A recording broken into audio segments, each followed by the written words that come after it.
Ini adalah 6 skill konten yang harus kamu kuasain untuk sukses jadi YouTuber.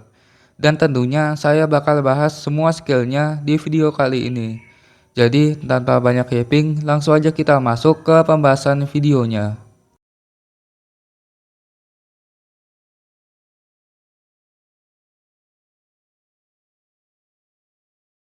Di YouTube sendiri, mungkin kalian pernah ngeliat channel YouTube yang subscribernya banyak, tapi views yang mereka dapetin itu cuma ribuan doang. Dan biasanya hal itu terjadi karena banyak YouTuber yang cuman asal upload video tanpa merhatiin apa aja yang dipengenin atau dibutuhin audiens dari channelnya. Ya sehingga dari alasan itulah kita butuhin skill untuk mengenali audiens. Dan skill untuk mengenali audiens sebenarnya dapat kita lakuin dengan dua cara.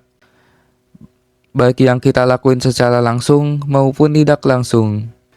Untuk secara langsung bisa kita lakuin dengan berinteraksi kepada audiens. Coba deh kamu bikin kayak postingan yang berisi pertanyaan untuk audiens. Kemudian kamu tinggal lihat bagaimana respon dari audiensnya. Setelah itu baru kalian tentuin kesukaan atau hal yang dibutuhin target audiens. Dan dengan begitu kamu akhirnya nggak bakal bingung lagi dengan konten-konten yang bakal kamu upload selanjutnya. Dan adapun untuk cara yang tidak langsung, hal itu bisa kita lakuin dengan menganalisa target audiens lewat aplikasi bernama YouTube Studio. Menurut saya sendiri, YouTube Studio adalah aplikasi yang paling penting dimiliki setiap konten kreator YouTube. Karena YouTube Studio menyediakan berbagai fitur-fitur yang berguna banget bagi seorang kreator. Dan salah satu fiturnya kan adalah fitur analitik, dan dengan fitur analitik inilah kamu bisa tahu berbagai data-data dari audiens. Mulai dari asal negara, umur, gender, ataupun sampai apa aja yang suka ditontonin audiens, semuanya tentu bisa kita ketahuin lewat aplikasi tersebut.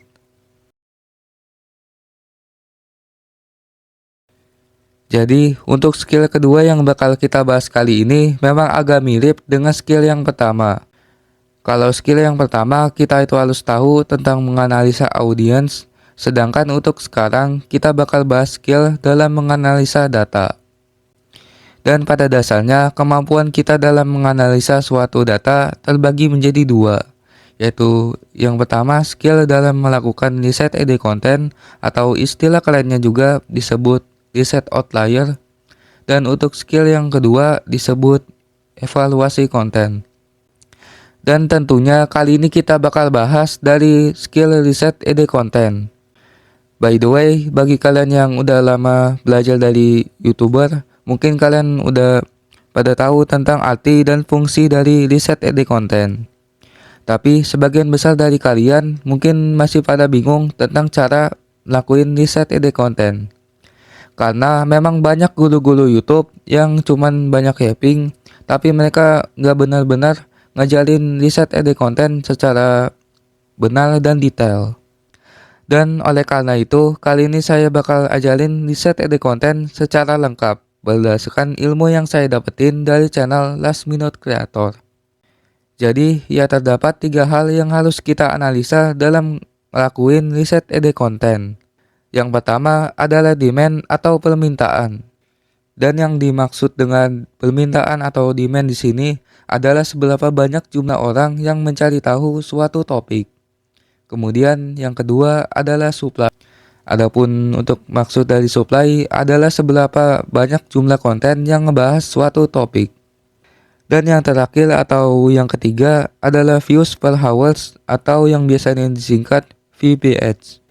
Singkatnya, VPH merupakan jumlah dari seberapa banyak jumlah views yang bisa didapetin suatu video. Dan dengan kita menganalisa VPH, kita itu bisa jadi tahu seberapa relevan atau bagusnya topik tersebut.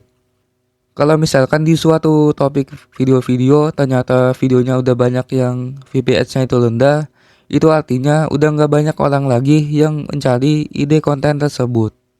Nah, setelah kita ngebahas 3 hal yang harus dianalisa atau dipertimbangkan dalam ngelakuin riset ide konten, Tentunya kita bakal lanjut pembahasan cara lakuin riset ide konten dengan aplikasi yang bernama vidIQ. Dan bagi kalian yang belum tahu vidIQ itu aplikasi apaan, yang punya berbagai fitur-fitur yang menurut admin sendiri memang cocok dan berguna banget bagi kalian YouTuber pemula. Dan salah satu fitur yang pengen kita bahas kali ini adalah fitur keywords yang berfungsi sebagai alat dalam riset ide konten. Dan untuk cara gunain fiturnya sebenarnya memang gampang banget.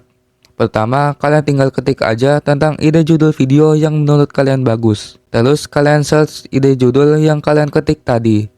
Dan hasilnya vidIQ akan ngasih ke kalian berupa hasil data analisa yang selanjutnya bakal kalian gunain untuk riset ide konten.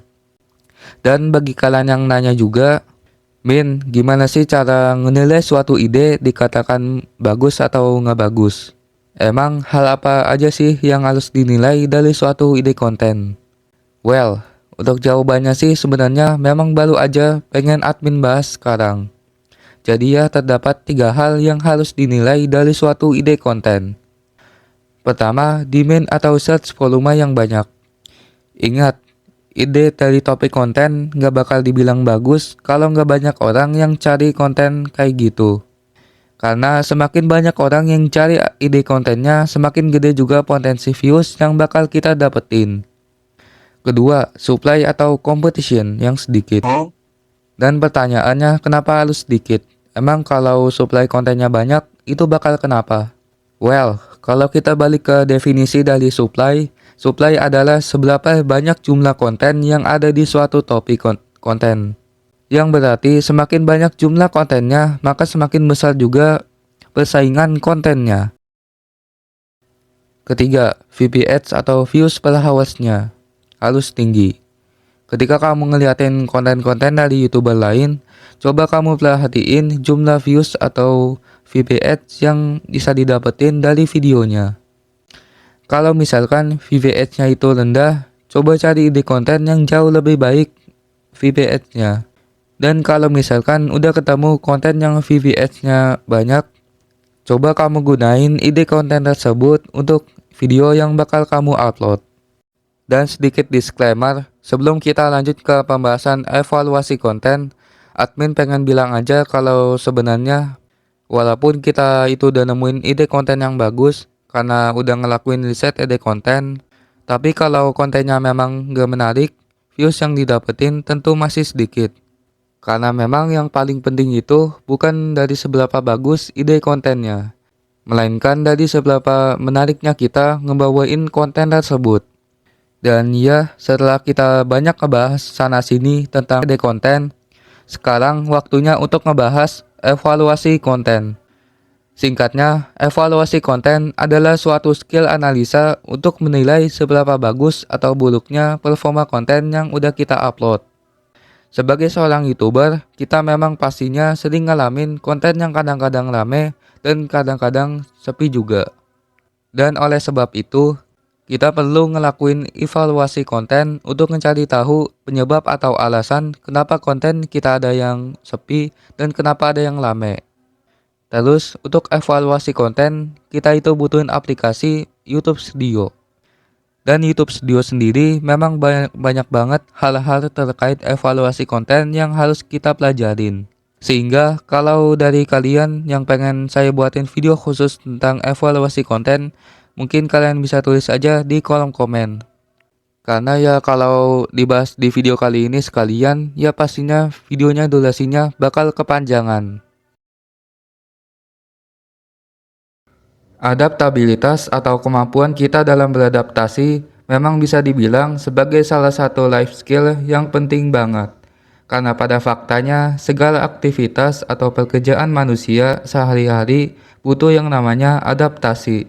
Dan kalau misalkan kita nggak punya skill tersebut, bisa jadi kita malah gagal membangun channel YouTube.